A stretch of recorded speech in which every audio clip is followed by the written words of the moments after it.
Good morning. हमने पिछले video में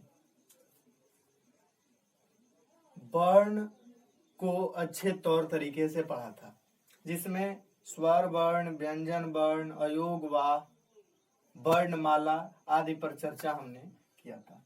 आज हम एक बहुत अच्छा सा सुंदर सा टॉपिक लेकर के आए हैं आप सबों के बीच, जिसका नाम है संज्ञा।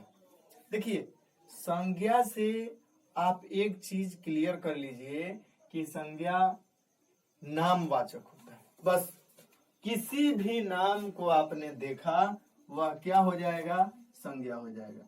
किसी भी नाम को आपने अगर देख लिया, सुन लिया तो वह संज्ञा है। राम, श्याम, मोहन, सीता, गीता, पटना, जो भी नाम है वह सब क्या है? संज्ञा है। किसी व्यक्ति ने यहां तक कह दिया था, व्याकरणाचार्यों का ही मत है कि हम जो कुछ भी अपने इन खुले आंखों से देखते हैं वह क्या है? संज्ञा है। खुले आंखों से देखते हैं वह भी संज्ञा है, महसूस करते हैं वो भी संज्ञा है। यानी इस पृथ्वी पर जितने सामग्रियां उपलब्ध हैं, व्यक्ति है, वस्तु है, स्थान है, सभी क्या है? संज्ञा है। देखिए, तो नामवाचक जो है वह संज्ञा होता है। इसीलिए हमने संज्ञा का जो परिभाषा बनाया है कि वैसे शब्द जो किसी व्यक्ति, वस्तु, स्थान या भाव के नाम का बोध कराते हैं उसे संज्ञा कहते हैं। वैसे शब्द जो किसी व्यक्ति, वस्तु, स्थान या भाव के नाम का बोध कराते हैं। व्यक्ति का नाम बोध कराएगा, जैसे मान लीजिए कि प्रियंका हो गया, सीता हो गया, गीता हो गया, कोई भी नाम। मैं नहीं बोलता हूं कि एक ही नाम रखो, नहीं, कोई भी नाम। उसके बाद दिल्ली, पटना जगह का नाम हो गया। चलिए, स्थान वही बात हुआ। वस्तु, ताजमहल वस्तु है, वस्तु का नाम है ताजमहल, याद रखिएगा। उसके बाद भाव, वीरता, उदारता, ईमानदारी, यह सब क्या है? संज्ञा है। तो एक बार और डिफिनेशन हम देख लेते हैं कि वैसे शब्द जो किसी व्यक्ति, वस्तु, स्थान या भाव के नाम का बोध कराते हैं उसे संज्ञा कहते हैं। ठीक है, आप एक बार और देख लीजिए। वैसे शब्द जो किसी व्यक्ति, वस्तु, स्थान या भाव के नाम का बोध कराते हैं उसे संज्ञा कहते हैं। कोई दिक्कत नहीं होगा, आपको दिक्कत होने वाला बात ही नहीं है, इसलिए कि यहाँ समझ की गारंटी ली जाती है।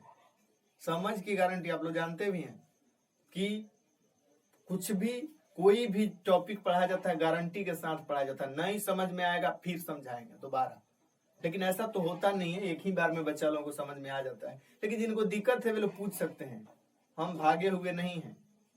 आप जो भी पूछना है पूछिए। चलिए, संज्ञा के 5 भेद हैं। संज्ञा के कितने भेद हैं? 5 भेद हैं। जातिवाचक संज्ञा, व्यक्तिवाचक संज्ञा, भाववाचक संज्ञा, द्रव्यवाचक संज्ञा और समूहवाचक संज्ञा। 5 होते हैं। देखिए, पांचों जो भी हैं, 5 संज्ञा, जैसे जातिवाचक, व्यक्तिवाचक, समूहवाचक, द्रव्यवाचक, भाववाचक, इन 5 को हम इसी वीडियो में कवर करने वाले हैं। नया इस पर कोई वीडियो नहीं बनेगा। एक वीडियो एक टॉपिक पूरा खत्म करेगा, समझ में भी आपको बराबर आएगा। देखिए, व्यक्तिवाचक संज्ञा क्या होता है? व्यक्तिवाचक संज्ञा में किसी खास कोई विशेष भी बोलते हैं, याद रखिएगा। खास या विशेष व्यक्ति, वस्तु, स्थान के नाम को, किसी खास व्यक्ति, वस्तु, जैसे कोई व्यक्ति है, अब जैसे नाम हो गया, जैसे एक लड़का है, उस लड़का का नाम राम है। एक लड़की है, उसका नाम प्रियंका है। एक लड़की है, उसका नाम सीता है। यह क्या है? जो लड़का है, लड़की जो हम बोल रहे हैं कि एक लड़का है, एक लड़की है, लड़का लड़की, वह क्या हो जाएगा? वह हो जाएगा जातिवाचक, इसलिए कि वह लड़का है, पूरे लड़कों का बोध कराएगा। लेकिन उसी लड़का का एक नाम हमने रख दिया राम। तो जब राम रखा तो वह राम क्या हो गया, व्यक्तिवाचक संज्ञा हो गया, और लड़का क्या हो गया, जातिवाचक संज्ञा हो गया। क्लियर। एक लड़की पर हम लेते हैं, जैसे एक लड़की है, उसका नाम हमने प्रियंका रख दिया, तो जो प्रियंका है वह क्या हो गई, वह हो गई व्यक्तिवाचक संज्ञा, और जो लड़की है वह पूरी लड़की जातियों का बोध कराएगा, उसमें किसी का नाम नहीं है। अगर यहाँ पे 100 लड़कियां खड़ी हैं, अगर हम बोलते हैं प्रियंका इधर आओ, तो क्या सभी आ जाएंगी, एक आएगी। लेकिन वही बोलेगी यह लड़की आओ, तो किस लड़की को हमने बोला, कैसे पता चलेगा। तो वह पूरी जातियों का बोध कराएगा, तो जातिवाचक होगा, और एक का बोध कराएगा, क्या होगा, व्यक्तिवाचक होगा। दोनों आपका क्लियर हो गया यहीं पर।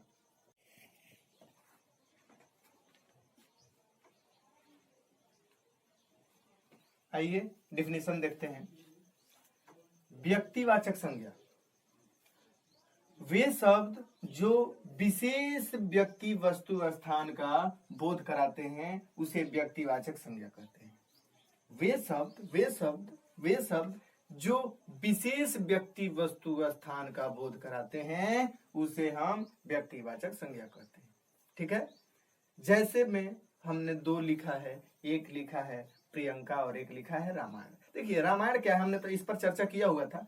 रामायण क्या है, एक अगर हम पुस्तक का नाम पुस्तक रखते हैं, तो वह पुस्तक समस्त पुस्तक जातियों का बोध कराएगा। एक पुस्तक से पूरे पुस्तकों का बोध हो जाएगा, लेकिन उसी पुस्तक का एक खास नाम रख दिए तो वह क्या हो जाएगा, वह व्यक्तिवाचक संज्ञा हो जाएगा। कोई दिक्कत नहीं होगा आपको दिक्कत, यानी किसी खास का बोध कराएगा तो क्या हो जाएगा, व्यक्तिवाचक संज्ञा। चलिए जातिवाचक देखते हैं। जिस संज्ञा से, किस संज्ञा से, जिस संज्ञा से, किस संज्ञा से, जिस संज्ञा से किसी एक का बोध ना होकर के, किसी एक का बोध ना होकर के पूरी जाति का बोध होता है, उसे क्या कहते हैं, जातिवाचक संज्ञा। जिस संज्ञा से किसी एक का बोध ना होकर के, जिस संज्ञा से किसी एक का बोध ना होकर के बल्कि पूरी जाति का बोध होता है, उसे ही हम जातिवाचक संज्ञा कहते हैं। कोई दिक्कत नहीं है आपको। जातिवाचक संज्ञा में घोड़ा पूरे घोड़ों का बोध कराएगा, लड़का है पूरे लड़कों का बोध कराएगा, लड़की है पूरी लड़कियों का बोध कराएगा, कुत्ता है पूरे कुत्तों का बोध कराएगा। कोई दिक्कत अब आपको नहीं होगा इसमें। चलिए भाववाचक संज्ञा देखते हैं। वैसे शब्द जो किसी, देखिए भाव क्या होता है, आदमी के गुण को पहचानेगा, दोष को निकालेगा, अवस्था को निकाले। अगर हम में बुराई है तो क्या है, मेरा दोष है, तो बुराई दोष है, तो बुराई क्या होगा, भाववाचक संज्ञा होगा। मुझमें वीरता है, गुण है मेरा यह, तो यह क्या है, क्या दिखाएगा जी, यह भाव को दर्शा रहा है। तो यहां पर वैसे शब्द जो किसी व्यक्ति या पदार्थ के गुण दोष, वे शब्द या वैसे शब्द जो किसी व्यक्ति या वस्तु के गुण दोष अवस्था के बारे में बताते हैं, उसे भाववाचक संज्ञा कहते हैं। जैसे बुढ़ापा क्या है, अवस्था है। देखिए यहां पर समझना है, बुढ़ापा आपने नाम सुना होगा, बुढ़ापा जब व्यक्ति, देखिए हम लोगों का एक स्टेज होता है, आपने पढ़ा भी होगा कि हम लोग पहले बाल्यावस्था में होते हैं, बाल्यावस्था से किशोरावस्था, किशोरावस्था से युवावस्था, युवावस्था से वृद्धावस्था, और वृद्धावस्था से मृत्यु हो जाती है उसके बाद। तो यह क्रम है, तो यह सब क्या है, अवस्थाएं हैं। तो यह क्या होगा, बचपन क्या होगा, कौन सी संज्ञा, भाववाचक संज्ञा। बुढ़ापा कौन सी संज्ञा, भाववाचक संज्ञा। मिठास कौन सा संज्ञा, साहस कौन सा संज्ञा, आपको पता है, अब इसमें दिक्कत नहीं होने वाला। एक बार और डिफिनेशन सुन लेते हैं कि वैसे शब्द जो किसी व्यक्ति या पदार्थ के गुण दोष अवस्था के बारे में बताते हैं, उसे क्या कहते हैं जी, भाववाचक संज्ञा कहते हैं। जैसे बुढ़ापा, मिठास, साहस इत्यादि। चलिए आगे बढ़ते हैं। द्रव्यवाचक संज्ञा। देखिए द्रव्यवाचक संज्ञा में क्या होता है कि द्रव्य या पदार्थ का बोध कराता है। थोड़ा सा ऑड नहीं लग रहा है? चलिए कोई बात नहीं, जो हमने लिख दिया वो लिख दिया, बता देते, समझा देते हैं। देखिए नाप तौल, नापा तौला जाने वाला चीज जहां भी आपको देख लिएगी आप इसको नाप तौल सकते हैं। आंख मूंद के बोल देना कि क्या होगा जी, द्रव्यवाचक संज्ञा होगा। जैसे में देखो चावल नाप सकते हैं, लोहा, पेट्रोल। अब पेट्रोल को सोचे कि काउंट करें तो होगा, नहीं होगा।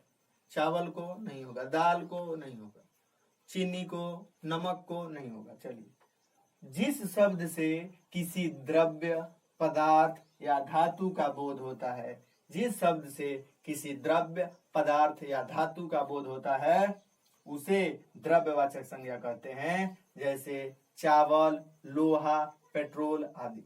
कोई दिक्कत नहीं है।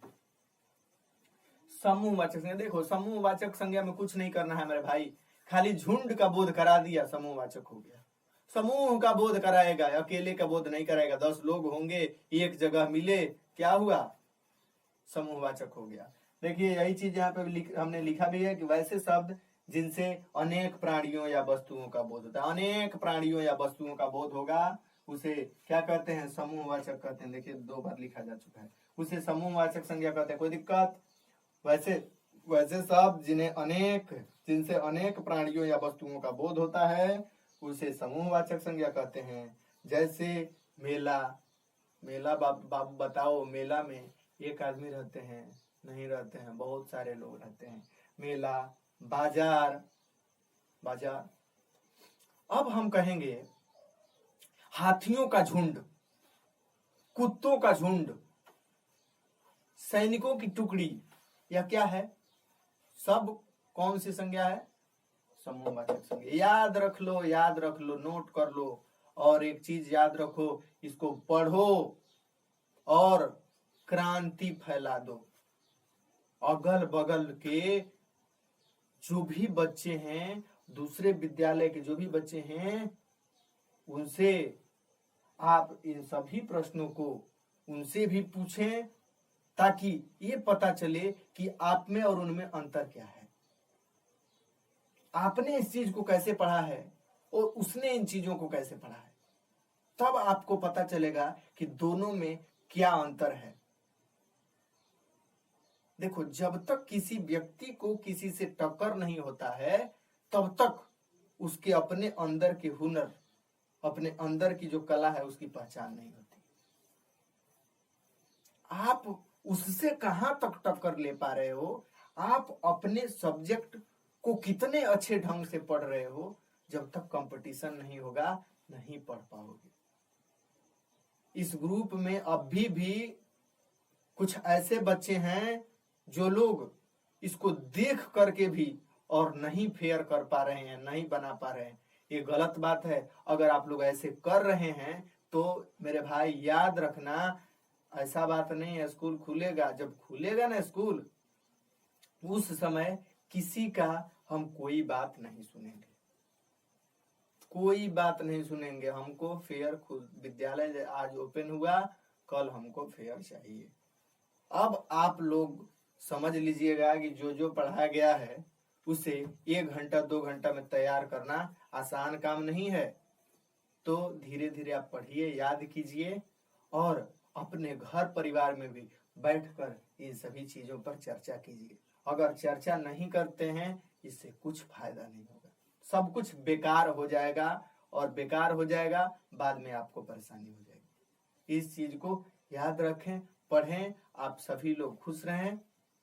भगवान से हमारी यही प्रार्थना है कि आप सभी लोग खुश रहें, जहां भी रहें हंसते खेलते रहें। धन्यवाद।